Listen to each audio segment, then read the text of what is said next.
Ethel Seiderman has a passion for advocating for low-income immigrants and other disadvantaged children and families. Her work stems from her early experiences growing up as the daughter of Polish immigrants in the Bronx. Being the founder of one of the first nonprofit daycare centers, not just in California, but in the country, among the first, we saw people like us, you know, who needed to go to work and needed to get training. It was a shift.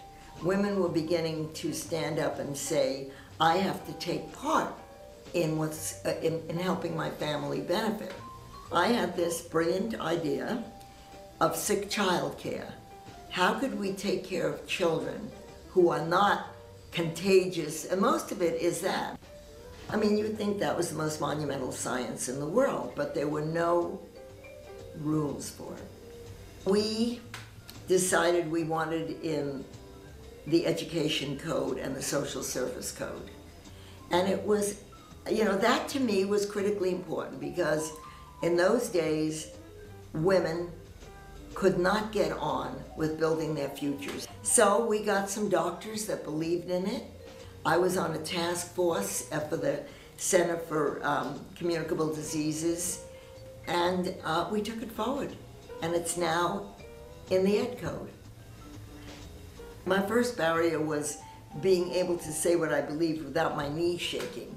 You know, don't think this just comes. My knees still shake because I want to do the best job I can. She is known for her radical ideas which go against the status quo. However, her ideas have been influential in shaping local, state, and federal policy. Ethel has helped to create an important philosophical shift within the nation's child care community. The truth of the matter is, and therein lies, they're not radical. They're not that radical. They're radical to the status quo, who doesn't want to change diddly. But they're the things that people need to thrive, like a child care center, like a get well room, like to understand that if you guys and I are going to thrive, our parents need to be a player. They need to own what's happening rather than what the system often does. Well, you know, given a chance, parents, and in a respectful environment, parents know the most about their kids. Of course, I've had to stand up, you know, but it shouldn't be that hard.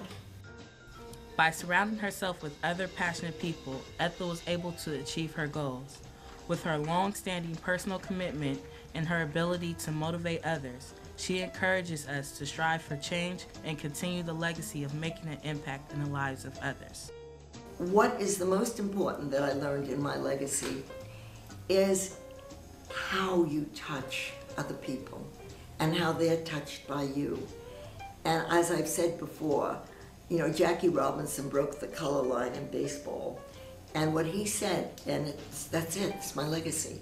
A life is only significant as you impact others. And you know what? You may not know how you impact them. I also had to learn to honor my own sense of intuition. If I felt that something was right, I mean, I felt it gutturally. I mean, sometimes you say, I could put my finger on it, I feel it right here. I surrounded myself with people that I could emulate, that were there to help me tread the waters.